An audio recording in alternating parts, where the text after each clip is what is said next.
এখানে দুটি জ্যোতির্লিঙ্গের কথা একসঙ্গে উচ্চারণ করতে হয়, যেটি রয়েছে মধ্যপ্রদেশের মান্ধাতা দ্বীপের ওপর। একদম ওমকার চিহ্ন যেরকম হয় ঠিক সেই রকম এই দ্বীপের গঠন। বিন্ধ্য পর্বত তার কৃত যত অপরাধ, সেই অপরাধ থেকে তিনি মুক্ত হতে চেয়েছিলেন। ব্রহ্মার এই অনৃত বাচনের কারণেই তাকে অভিশাপ দিয়েছিলেন যে কোনো পূজাতেই ব্রহ্মাকে অতিরিক্ত গুরুত্ব দেওয়া আর হবে না। আজকে আমরা আপনাদের সঙ্গে আলোচনা করব ওমকারেশ্বর মমলেশ্বরকে নিয়ে। হ্যাঁ, এই জ্যোতির্লিঙ্গ ক্ষেত্রে আমরা একটি জ্যোতির্লিঙ্গের কথা আমরা উল্লেখ করতে পারি না, এখানে দুটি জ্যোতির্লিঙ্গের কথা একসঙ্গে উচ্চারণ করতে হয়। কেন করতে হয় তা নিয়ে অনেকগুলি প্রতর্ক থাকতে পারে, কিন্তু বাস্তবতাটা হচ্ছে এই যে মমলেশ্বর একটি জ্যোতির্লিঙ্গ এবং ওমকারেশ্বর আরেকটি জ্যোতির্লিঙ্গ, দুটি মিলে ওমকারেশ্বর মমলেশ্বর জ্যোতির্লিঙ্গ, যেটি রয়েছে মধ্যপ্রদেশের মান্ধাতা দ্বীপের ওপর, খান্ডওয়া জেলা মান্ধাতা দ্বীপের ওপরে এই দুটি জ্যোতির্লিঙ্গ রয়েছে এবং একটু সেতু দিয়ে এদের দুজন যুক্ত হয়ে রয়েছেন। প্রথমে মমলেশ্বরের পুজো করতে হয়, তারপরে ওমকারেশ্বরের পুজো করতে হয়। ওমকারেশ্বরের পুজো, ওমকারেশ্বর নামটার পেছনে যে দ্বীপের ওপরে এই মন্দির উপস্থিত বা প্রতিষ্ঠা পেয়েছে সেই দ্বীপের গঠনের কারণে হয়ে থাকে, কারণ একদম ওমকার চিহ্ন যেরকম হয় ঠিক সেই রকম এই দ্বীপের গঠন।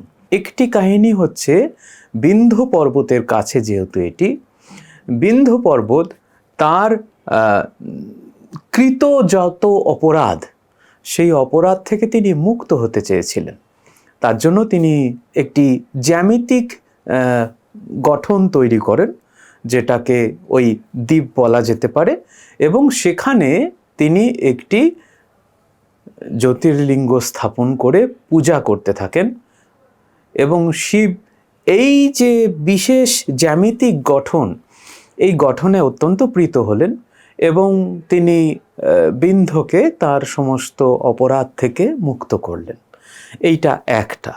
দ্বিতীয় আর একটা হচ্ছে ইক্ষ্বাকুর রাজা মান্ধাতা। আপনারা মান্ধাতা আমলের কথা বলেন, আমরা এই জ্যোতির্লিঙ্গ চর্চায় মান্ধাতা আমলের কথা আগেও বলেছি। কৈলাস কথা বলতে গিয়ে মান্ধাতার উল্লেখ করেছিলাম। মান্ধাতা একজন রাজা, প্রাচীনকালের রাজা।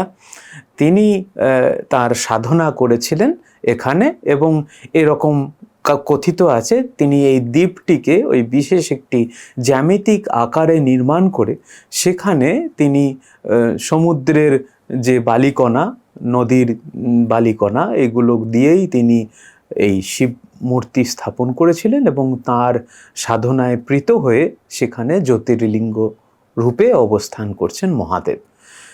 তৃতীয় আরেকটি কাহিনী হচ্ছে যে এই মান্ধাতাই আছেন, কিন্তু তার সঙ্গে তার পুত্ররাও এই লিঙ্গের তারা সাধনা করেছিলেন এবং তারা সাধনার জন্য দুটি পৃথক ক্ষেত্র বেছে নিয়েছিলেন। তার মধ্যে একটি হচ্ছে মমলেশ্বর, একটি হচ্ছে ওমকারেশ্বর। যে পৌরাণিক কাহিনী এর পেছনে রয়েছে সেটা হচ্ছে যে সৃষ্টির জন্য সবথেকে বেশি কে গুরুত্ব দাবি করতে পারেন এই নিয়ে বিষ্ণু এবং ব্রহ্মার মধ্যে লড়াই লেগেছিল। সেই মতো তারা মহেশ্বরের কাছে যান এবং মহেশ্বর ত্রিভুবনকে আলোকস্তম্ভ দ্বারা দুইটি ভাগে ভাগ করেছিলেন এবং দুজনের কাছে তিনি একটি টাস্ক দিয়েছিলেন যে যিনি এই আলোর প্রান্তটি খুঁজে পাবেন তিনি সব থেকে বেশি সৃষ্টিতে ভূমিকা পালন করেছেন। তো এই যে আলোর প্রান্ত, এই প্রান্ত খুঁজে বার করতে ব্রহ্মা ব্যর্থ হন, বিষ্ণুও ব্যর্থ হয়েছিলেন, কিন্তু বিষ্ণু ব্যর্থ হয়ে ব্যর্থতাটা স্বীকার করেছিলেন, ব্রহ্মা স্বীকার করেননি। ত্রিকালজ্ঞ শিব ব্রহ্মার এই অনৃত বাচনের কারণেই তাকে অভিশাপ দিয়েছিলেন যে কোনো পূজাতেই ব্রহ্মাকে অতিরিক্ত গুরুত্ব দেওয়া আর হবে না। সেই মতো আমাদের যে লৌকিক পূজাগুলি আছে সেখানে ব্রহ্মা পুজো খুব একটা গুরুত্ব পায় না, যেখানে বিষ্ণু পুজো একটা গুরুত্ব পায়। এবং এই দুই আলোক বৃত্তের মধ্যেখানে কথিত আছে শিব জ্যোতির্লিঙ্গ রূপে অবস্থান করতে থাকেন। সেই জ্যোতির্লিঙ্গের এক প্রান্ত হচ্ছে মমলেশ্বর, আর এক প্রান্ত হচ্ছে এই আমাদের ওঙ্কারেশ্বর। যদি ইতিহাসের দিকে খুঁজি তাহলে এই ওঙ্কারেশ্বর মমলেশ্বর মন্দির তৈরি হয়েছিল 1100 শতকে, এবং এটি হিন্দুদের দীর্ঘদিন ধরে পূজা পেয়ে আসছিল, পারমারদের দ্বারা তৈরি হয়েছিল। পরবর্তীকালে চৌহানরা সুদীর্ঘ সময় ধরে এর পুজো করে আসছেন, অর্থাৎ 300 বছর ধরে চৌহানদের দ্বারা এই মন্দির পূজিত হচ্ছিল। তারপরে মোঘল আক্রমণের পর থেকে এই মন্দিরের যাবতীয় উন্নয়ন বন্ধ হয়ে গেছিল। বহু পরে এই মন্দিরকে আবার উন্নয়নের চেষ্টা করেন হোলকার বংশীয় যারা, তারা, বিশেষ করে অহল্যাবাই হোলকার। মন্দিরটি যে রূপে মানে দুটি মন্দিরই যে রূপে আজকে অবস্থান করছে, এইটি কিন্তু গৌতম বাই হোলকার এবং তার পুত্রবধূ অহল্যাবাই হোলকার দ্বারা নির্মিত। আজকের পর্ব এই পর্যন্তই।